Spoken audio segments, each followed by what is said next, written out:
Hello दोस्तों, नमस्ते। स्वागत है एक बार फिर से आप सभी का आपके अपने YouTube channel Mahesh Sharma maths classes में। दोस्तों, जैसा कि आप सबको विदित है कि हमने एक नई श्रृंखला की शुरुआत की है और जिसके अंतर्गत हम जो फर्स्ट ग्रेड का फर्स्ट पेपर है उसके अंदर अपना एजुकेशनल मैनेजमेंट जो टॉपिक जुड़ा हुआ है, सब्जेक्ट जुड़ा हुआ है, उसके शॉर्ट नोट्स के माध्यम से अपन अध्ययन करते आ रहे हैं पिछले कुछ दिनों से। और मैं इसके अंदर आपको जो कलाम एकेडमी की बुक है या उत्कर्ष क्लासेज की बुक है या इसके अलावा भी जहाँ से भी मुझे अपने लिए जो इम्पोर्टेंट है वो मैटर मिला, मैं उसका इसके अंदर समावेश कर रहा हूँ और कम समय में आपको शॉर्ट नोट्स के माध्यम से अध्ययन करवाने की कोशिश कर रहा हूँ। आई होप मेरा ये प्रयास आप सबको पसंद भी आ रहा है। अगर आपको ये श्रृंखला अच्छी लगती है या मेरा प्रयास अच्छा लगता है तो आप फीडबैक देख के मुझे और ज़्यादा मोटिवेट कर सकते हैं, ताकि जो भी फर्स्ट ग्रेड के और भी सब्जेक्ट हैं उनके भी मैं आपको इसी तरह से शॉर्ट नोट्स के माध्यम से और आगे अध्ययन करवाने की कोशिश करूं। और अभी तक हमने ऑलमोस्ट इसका अध्ययन कर भी लिया है, अब बहुत कम पार्ट बचा है अपना। तो अगर आप मोटिवेट करोगे तो मैं आगे और भी जो अपने सब्जेक्ट हैं उन पे भी काम करना शुरू कर दूंगा। आज हम शैक्षिक योजनाओं के बारे में पढ़ने वाले हैं और शैक्षिक योजनाएं एक अपना ऐसा टॉपिक है इसके अंदर जिससे बहुत ज़्यादा क्वेश्चन पूछे जाते हैं, या ये मानो कि हर बार इससे क्वेश्चन आते ही हैं शैक्षिक योजनाओं के बारे में। शैक्षिक योजनाएं बोल दो चाहे शैक्षिक कार्यक्रम है, इनसे हर बार क्वेश्चन आता है। इस अगर हम योजनाओं के बारे में पढ़ने की शुरुआत करें तो हमें सबसे पहले ये देखना चाहिए कि शिक्षा के अंदर सबसे पहले योजना कब से शुरू हुई या सबसे पहले ऐसा कार्यक्रम कब बना। तो अगर हम देखें तो सबके लिए शिक्षा नाम से एक सबके लिए शिक्षा यानी एजुकेशन फॉर ऑल, जिसे शॉर्ट में EFA भी बोलते हैं, यूनेस्को द्वारा इसकी पहल की जाती है, इसकी शुरुआत की जाती है यूनेस्को द्वारा। और इसका प्रारंभ कब होता है तो इसका वैसे तो प्रारंभ 1990 में थाईलैंड से हो जाता है, लेकिन वास्तविक शुरुआत है इसकी 2000 के अंदर, सन 2000 के अंदर जो अफ्रीका का डकार शहर है वहाँ से इसका वास्तविक शुरुआत होती है या इसको गति मिलती है उसके बाद में। ये तो था अपन विश्व के परिप्रेक्ष्य में देखें तो सबके लिए शिक्षा, लेकिन अपने को भारत के बारे में पढ़ना है क्योंकि भारत से ही क्वेश्चन आने है अपने। तो भारत के अंदर सबसे पहला ऐसा कार्यक्रम था वो था ऑपरेशन ब्लैक बोर्ड, जिसे हम शॉर्ट में बोलते हैं OBBS। और इसकी शुरुआत कब होती है तो 1987 में होती है। जो अपनी 1986 के अंदर एजुकेशन पॉलिसी आई थी उसके तुरंत बाद इसकी शुरुआत होती है, क्योंकि इसके अंदर ही ऐसी बहुत सी शिक्षा के अंदर बहुत से आमूलचूल परिवर्तन किए गए थे और उसी की वजह से इसकी शुरुआत होती है ऑपरेशन ब्लैक बोर्ड की। इसके अंतर्गत क्या था कि जैसे दूर दराज की स्कूलें थी उसमें भौतिक संसाधनों की कमी थी या खुले में पढ़ाई करवानी पड़ती थी, तो वहाँ जैसे कच्चा या पक्का मकान बना दिया और वहाँ उस पर ब्लैक बोर्ड लगा दिया ताकि वहाँ सुचारू रूप से अध्ययन हो सके। तो उसके लिए इसकी शुरुआत होती है। और उसके बाद में अपन देखिए 2 नंबर योजना शिक्षा कर्मी योजना, जिसे शॉर्ट में SKP भी बोलते हैं, शिक्षा कर्मी प्रोजेक्ट। और इसकी भी शुरुआत 1987 में होती है। और ये भी किसका परिणाम है तो एजुकेशन पॉलिसी अपनी 1986 के अंदर आई थी, उसी का परिणाम है ये। इसके अंतर्गत क्या था कि दूर दराज की स्कूलें थी, वहाँ भौतिक संसाधनों का तो अभाव था ही, लेकिन शिक्षकों का भी अभाव था, या अपने पास या गवर्नमेंट के पास इतने शिक्षक नहीं थे कि सब जगह शिक्षक लगा सके। तो इसलिए शिक्षा कर्मी योजना शुरुआत की गई और इसके अंदर ये था कि जिस गांव में कोई सबसे ज़्यादा पढ़ा लिखा है उसे ही वहाँ का शिक्षक नियुक्त कर दिया गया और वो ही वहाँ के आसपास के लोग हैं उनको पढ़ाएगा। ये था शिक्षा कर्मी योजना। उसके बाद में एक परियोजना आती है लोक जुम्बिश परियोजना, जिसे शॉर्ट में LJP भी बोलते हैं। ये LJP पार्टी नहीं है, लोक जुम्बिश परियोजना है। और इसकी शुरुआत होती है 1992 के अंदर। और किसके सहयोग से हुई तो स्वीडन की एक संस्था थी सिडा, और इसके सहयोग से इसकी शुरुआत होती है। और इसका मुख्य उद्देश्य क्या था तो मुख्य उद्देश्य था इसका बालिका शिक्षा पे जोर देना, या बालिका शिक्षा के बारे में इसका मुख्य उद्देश्य था। और ये किसके सहयोग से थी तो स्वीडन की जो सिडा नामक संस्था थी उसके सहयोग से इसका संचालन किया गया। उसके बाद में अपनी अगली योजना देखें तो एक आती है मिड डे मील। और मिड डे मील योजना जिसे हम शॉर्ट में MDM भी बोलते हैं। और MDM की शुरुआत कब होती है तो इसकी शुरुआत होती है 15 अगस्त 1995 को इसकी शुरुआत होती है। और उस टाइम इसके अंदर सिर्फ जैसे गेहूं दे दिया, सूखा अनाज मिलता था इसके अंदर। जैसे इसकी शुरुआत होती है ना तो उस टाइम सूखा अनाज दिया जाता था। 15 अगस्त 1995 से शुरुआत होती है, लेकिन इसमें बहुत बड़ा परिवर्तन आया। और कब आया ये 1 जुलाई 2002, एक साथ जैसे नया सेशन स्टार्ट होता है तो उस टाइम 2002 के अंदर तो इसमें बहुत बड़ा परिवर्तन करके क्या कर देते हैं MDM यानी मिड डे मील यानी दोपहर का गर्म भोजन दिया जाता था। और ये इसकी शुरुआत हमें पूछ लिया कि पहले किसको दिया जाता था, कक्षा 1 से 5 के लिए ही था ये भोजन की व्यवस्था। और ये सूखा अनाज है, ये भी 1 से 5 के लिए ही था।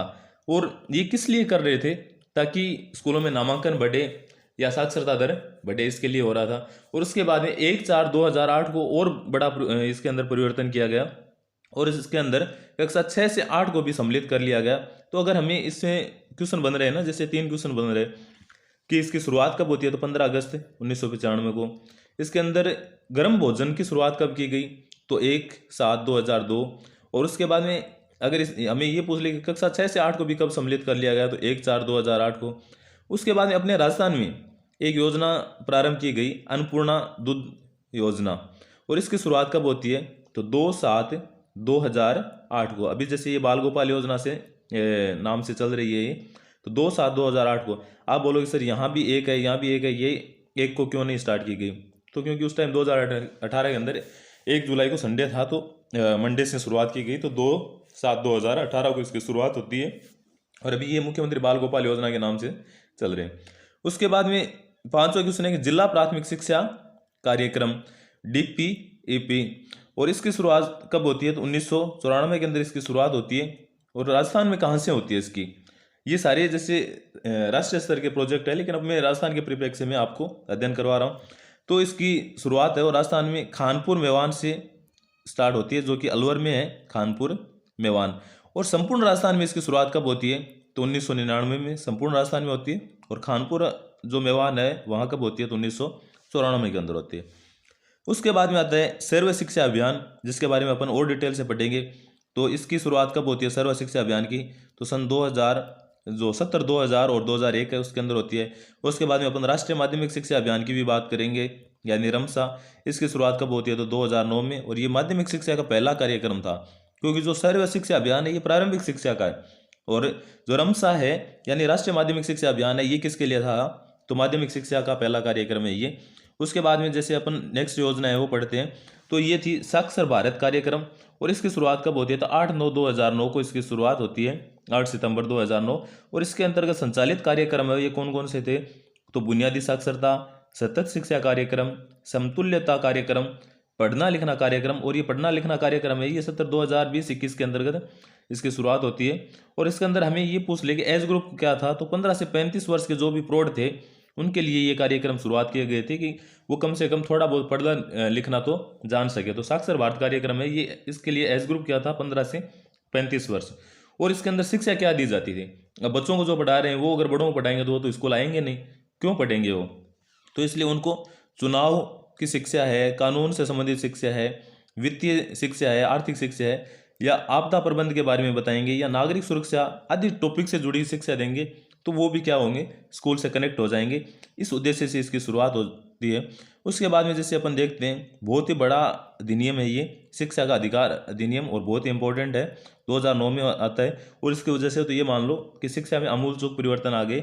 उसके बाद में अपन देखते हैं 10वां क्वेश्चन कि समग्र शिक्षा अभियान, ये 10वीं योजना है समसा, और ये होती है 2008 में 2018 में। और 2018 से पहले क्या आता था, जैसे सर्व शिक्षा अभियान है या माध्यमिक शिक्षा अभियान है, इन दोनों को कंबाइंड करके जोड़ के एक अभियान की शुरुआत कर दी, और वो कौन सा था, समग्र शिक्षा अभियान। और इससे संबंधित क्वेश्चन भी पूछा हुआ है पहले कि पहले जो सर्व शिक्षा अभियान चलता था उसे समग्र शिक्षा के अंदर किस बजट में या कब अपडेट कर दिया गया, तो ये था 2018 के अंदर। उसके बाद में अपन देखेंगे समग्र शिक्षा अभियान 2.0 की भी शुरुआत होती है, और इसके अंतर्गत SSA और RMSA यानी सर्व शिक्षा अभियान और राजस्थान माध्यमिक शिक्षा अभियान को जोड़ के समग्र शिक्षा अभियान की शुरुआत होती है। और इसके अंदर REI यानी राजस्थान एजुकेशन इनिशिएटिव यानी राजस्थान शिक्षा पहल, इसके बारे में भी इसको भी किस में ऐड कर दिया गया, समग्र शिक्षा अभियान के अंदर ऐड कर दिया गया। उसके बाद में अपन जो आज का मुख्य टॉपिक है सर्व शिक्षा अभियान, इसके बारे में पढ़ते हैं।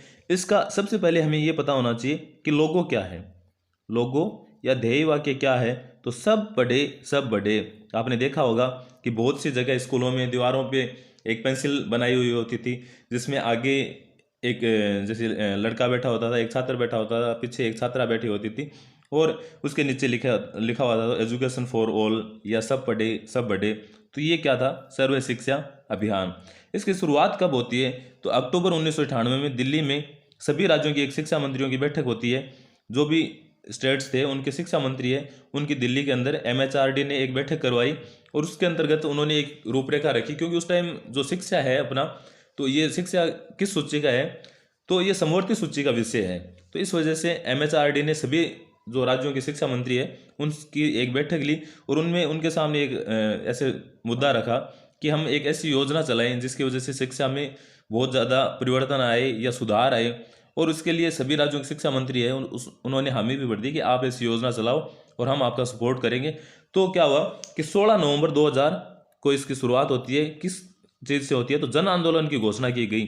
कब? 16 नवंबर 2000 को। और जो सर्व शिक्षा अभियान है इसकी शुरुआत जन आंदोलन के रूप में होती है। तो अगर हमें ये पूछ ले कि ऐसा कौन सा अभियान है जिसकी जो शुरुआत है वो जन आंदोलन के रूप में होती है, तो कौन सा है? सर्व शिक्षा अभियान। और इसको फिर नाम क्या दिया गया? तो सर्व शिक्षा अभियान नाम दिया गया। और राजस्थान में सत्र 2001-2 से लागू हो गया, क्योंकि जो 16 नवंबर 2000 को तो घोषणा होती है, तो जो भी अगला सत्र था तो उसके अंदर इसकी शुरुआत हो जाती है। उसके बाद में एक बार ऐसा क्वेश्चन भी पूछा हुआ है कि बॉटम अप किससे संबंधित है? तो बॉटम अप भी किससे संबंधित है? सर्व शिक्षा अभियान से संबंधित है। बॉटम अप के अंदर क्या था कि जन समुदाय को जोड़कर धरातल से योजनाएं बनाना, क्योंकि ये जन आंदोलन था। सर्व शिक्षा अभियान है ये जन आंदोलन था, यानी नीचे से ऊपर के लिए संचालित था। तो इसलिए इसके अंदर कहा गया कि बॉटम अप परियोजना है ये। उसके अलावा भी सर्व शिक्षा अभियान के क्या उपनाम है?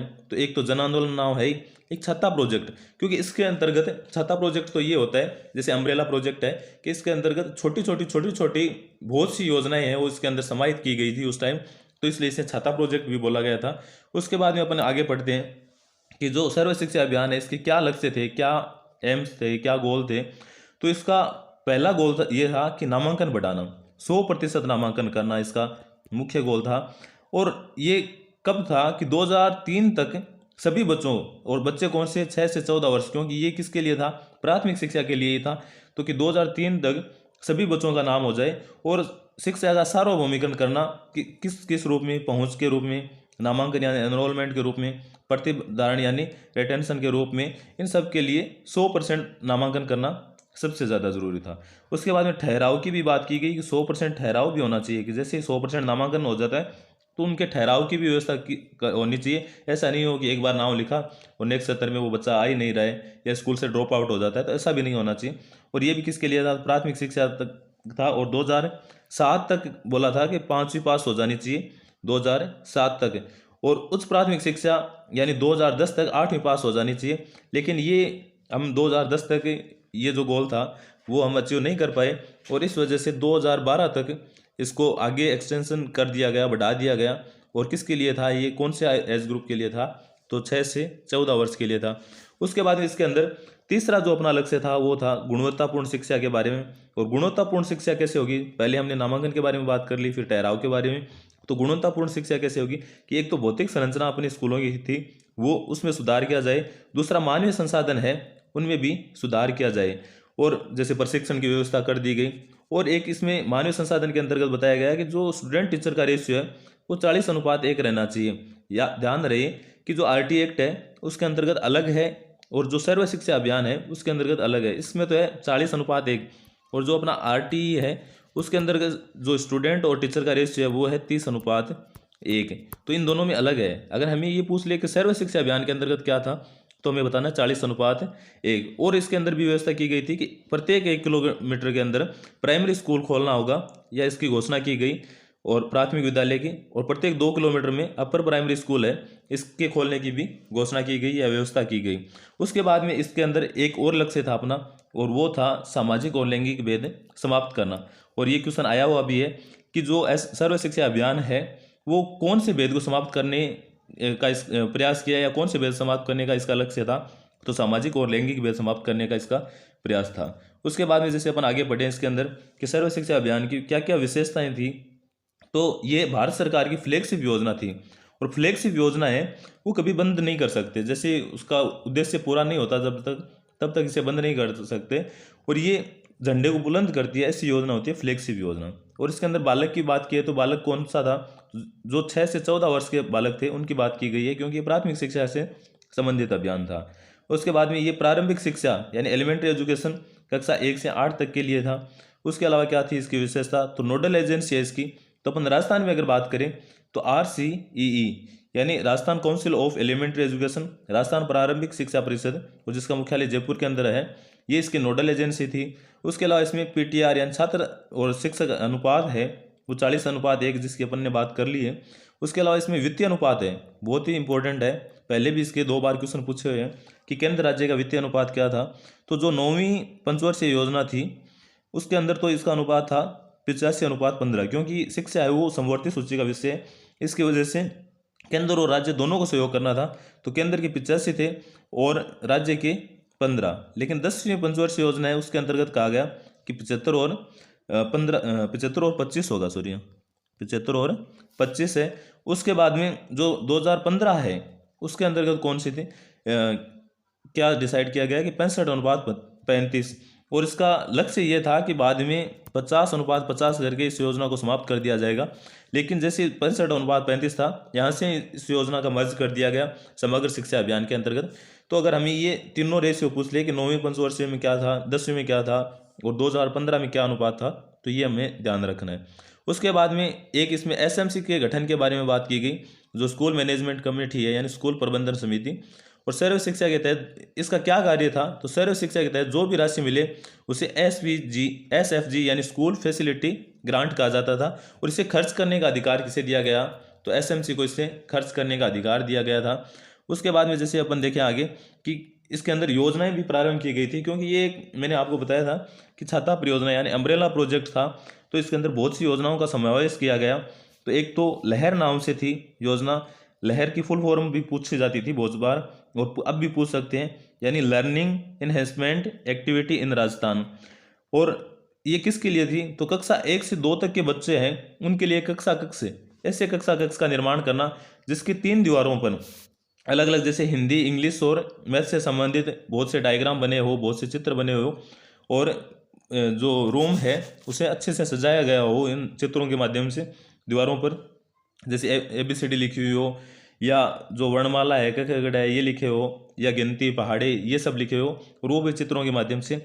अब लहर योजना जैसे समाप्त की है, तो वर्तमान में ये योजना किस नाम से चल रही है, तो ABL कक्ष के नाम से या ABL नाम से ये योजना चल रही है। ऐसी कक्ष वर्तमान में भी जो स्कूल्स है उनके अंदर उपलब्ध है। उसके बाद में एक दूसरी योजना है कल्प, और इसके बारे में जो क्वेश्चन भी पूछा हुआ है RPSC का, तो कल्प का पूरा नाम क्या है, तो कंप्यूटर एडेड लर्निंग प्रोग्राम, और इसकी शुरुआत होती है सत्र 2004-05 के अंतर्गत। इसमें क्या था कि बहुत से विद्यालयों के अंदर, सभी विद्यालयों में तो नहीं दिए गए, लेकिन मुख्य विद्यालयों में या मुख्य जगह एक विद्यालय में 3 कंप्यूटर दिए गए थे। और इसका मुख्य उद्देश्य ये था कि बच्चों की कंप्यूटर से संबंधित जानकारी हो, उनको पता लगे कि भाई ये कंप्यूटर है, या कंप्यूटर से संबंधित शिक्षा देना या अधिगम करवाना। तो कल्प योजना, इसका पूरा नाम क्या था, कंप्यूटर सहायक अधिगम कार्यक्रम। और ये कौन सी कक्षा के लिए था, तो 6 से 8 तक के लिए ये प्रोग्राम की इसकी शुरुआत होती है। उसके बाद में अपन पढ़े जैसे CWSN यानी चाइल्ड विथ स्पेशल नीड, विशेष आवश्यकता वाले बालक है उनके बारे में। तो इनको एक तो क्या मिलता था, एस्कॉर्ट भत्ता मिलता था, और कितना मिलता था, 250 रुपये प्रति माह। यानी जो भी कोई इनको विद्यालय छोड़ के जाता था उनको उनका मेहनताना दिया जाता था, प्रति माह है 250 रुपये मिलते थे, ताकि वो उन बच्चों को स्कूल तक ड्रॉप आउट करके चले जाएं। उसके अलावा इसमें क्या था कि वर्तमान में ये जो कार्यक्रम है ये किस नाम से अपने चल रहा है, तो समावेशी शिक्षा के नाम से चल रहा था। पहले CWSN नाम से चलता था और वर्तमान में समावेशी शिक्षा के नाम से ये कार्यक्रम चल रहा है, जिसके बारे में हमने पिछली क्लासों में अध्ययन भी किया है। उसके अलावा हम इसके अंदर देखें कि चौथी क्या योजना थी, तो एक CCE यानी कंटिन्यूस एंड कॉम्प्रिहेंसिव इवेल्यूशन, यानी सतत एवं व्यापक मूल्यांकन, या इसे सतत एवं व्यापक आकलन भी बोलते हैं। और इसके बारे में हमने पिछले क्लास में पढ़ा भी है। और इसकी शुरुआत कब होती है, तो 5/5/10 यानी 5/5/2010। और ये किस कक्षा के लिए था, तो कक्षा 1 से 5 तक के लिए था। शिक्षा दर्शन के बारे में हमने पढ़ा है कि प्रारंभिक शिक्षा का ये पोर्टल था कक्षा 1 से 8 के लिए, और 2018 में बंद कर दिया गया, और वर्तमान में इसकी जगह क्या है, शाला दर्पण जो संचालित हो रहा है। उसके बाद में उत्कृष्ट योजना है, इसकी शुरुआत 2015 में होती है। और इसका क्या उद्देश्य था, तो प्रत्येक ग्राम पंचायत स्तर पर एक विद्यालय ऐसा उत्कृष्ट होगा जिसमें सभी प्रकार की सुविधा होगी, और वो विद्यालय कौन सी कक्षा तक होगा, तो कक्षा 1 से 8 तक के लिए ऐसा विद्यालय होगा।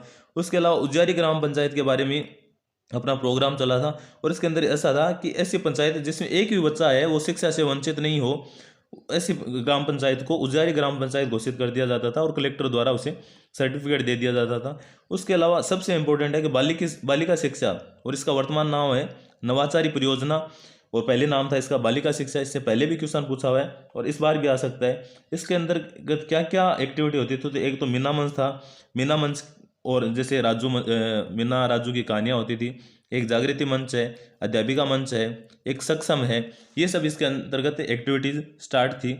उससे आगे अपन देखें कि 9वीं योजना थी अपनी आपनी लाडो, और आपनी लाडो जो योजना है इसका प्रारंभ कब होता है, तो 2015 से इसका प्रारंभ होता है, और इसका लोगो या टैग वाक्य क्या था, तो बेटी बचाओ बेटी पढ़ाओ है, इसके अंतर्गत इसकी शुरुआत होती है। और इसका क्या कार्य था, तो जो अपने कम लिंगानुपात वाले 10 जिले थे वहाँ इसकी शुरुआत की जाती है, ताकि बेटी को बचा भी सके और उनको पढ़ा भी सके बालिका के लिए। उसके बाद में बाल समारोह का आयोजन करने की भी इसमें घोषणा की गई या प्रावधान किया गया, और आप सबको पता भी है कि बाल समारोह प्रत्येक 11 नवंबर को मनाया जाता है, और इसके अंतर्गत बहुत सी गतिविधियाँ होती है, जैसे चार्ट गतिविधि है, पोस्टर गतिविधि है, निबंध प्रतियोगिता है, भाषण प्रतियोगिता है, ये सब स्कूल में आयोजित भी की जाती है, और जो फर्स्ट आता है उसे पुरस्कार भी दिया जाता है। तो ये बाल समारोह गतिविधि भी इसके अंतर्गत समाहित थी। उसके अलावा आवासीय विद्यालय या छात्रावास की बात करें अपन, इनकी भी शुरुआत होती है।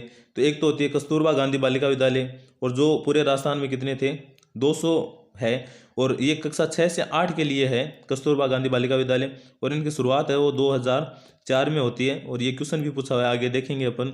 उसके अलावा दूसरा था रेगिस्तानी छात्रावास, और ये कितने थे, तो 3 है रेगिस्तानी छात्रावास। कहाँ कहाँ, बज्जू और देवीकोट, ये दोनों तो बीकानेर में, और चांदन है ये जैसलमेर में, ये भी कक्षा 6 से 8 के लिए है।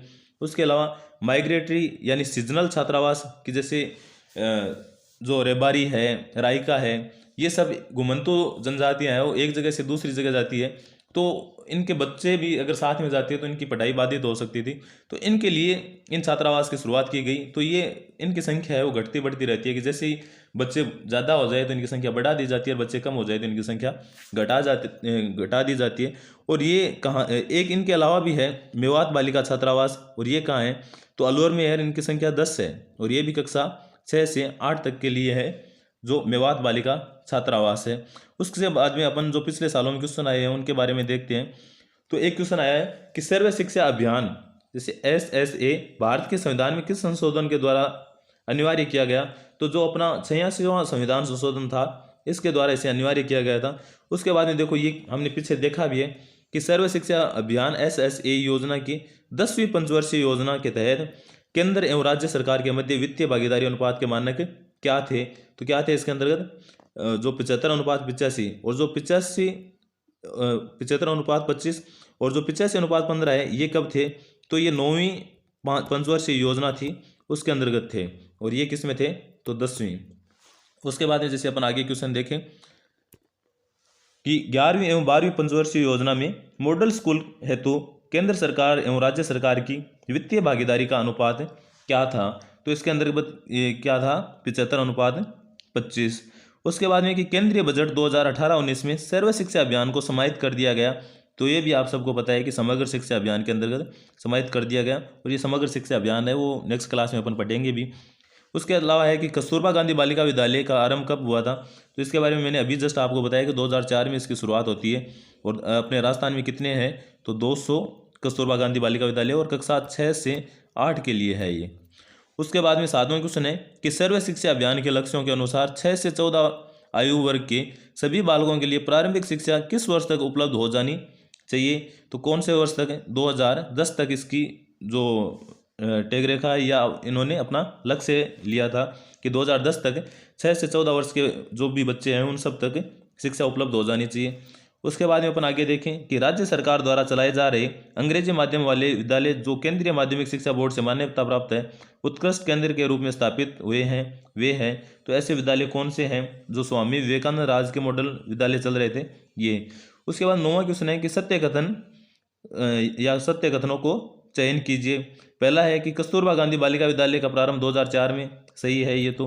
दूसरा, एक स्वामी विवेकानंद मॉडल स्कूल में कक्षा 6 से 12 तक अध्ययन अध्यापन का प्रावधान एवं सहशिक्षा की व्यवस्था है, ये भी सही है। तीसरा है कि मॉडल स्कूल के स्टैंडर्ड्स केंद्रीय विद्यालय के समान होते हैं, ये भी सही है, क्योंकि मॉडल स्कूल यहाँ हमने पढ़ाई है कि ये देखो केंद्रीय माध्यमिक शिक्षा बोर्ड से मान्यता प्राप्त, कौन सा, स्वामी विवेकानंद, तो ये हो गया। चौथा है कि राष्ट्रीय साक्षरता मिशन की शुरुआत 1988 में हुई, हाँ तो ये चारों जो ऑप्शन है वो सही है। उसके बाद में 10वां क्वेश्चन है इसके अंतर्गत कि निम्नलिखित में से कौन सा राष्ट्रीय माध्यमिक शिक्षा अभियान का उद्देश्य नहीं है। ये हम जो टॉपिक है वो तो नेक्स्ट क्लास में पढ़ेंगे, ये क्वेश्चन बीच में आ गए तो अपन देख लेते हैं कि कौन सा है। कि लैंगिक दूरियों को कम करना, सही है। आर्थिक एवं निरोगता बाधाओं को दूर करना, ये भी सही है। सन 2020 तक माध्यमिक स्तर की शिक्षा की अवधारणा, ये भी सही है। सभी तक उच्च माध्यमिक स्तर की शिक्षा की पहुंच सन 2017, नहीं ये नहीं है, तो ये इसके अंदर ऑप्शन नहीं था, जिसके बारे में अपन डिटेल से नेक्स्ट क्लास में अध्ययन करेंगे।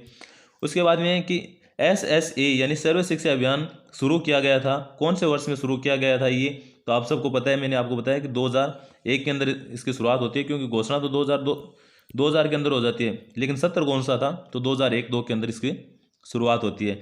12वां क्वेश्चन है कि सर्व शिक्षा अभियान व्यापक कार्यक्रम के तहत प्राप्त करना चाहता था, तो इसके अंदर क्या प्राप्त करना चाहता था, तो सार्वभौमिक प्राथमिक शिक्षा के बारे में बात की थी हमने, और शुरुआत ही हमने सर्व शिक्षा अभियान की इसी टॉपिक से की थी। 13वां क्वेश्चन है कि निम्नलिखित में से कौन सा सही नहीं है, तो पहला इसके अंतर्गत है और किसके बारे में बात कर रहा है, तो सर्व शिक्षा अभियान तल प्रदान यानी बॉटम अप उपागम का उपयोग इसलिए करता है क्योंकि ये नियोजन टीम की समस्याओं से अवगत कराता है, यदि उनके समाधान में सहायता नहीं करता, नहीं समाधान भी सहायता भी करता है, तो ये गलत हो गया।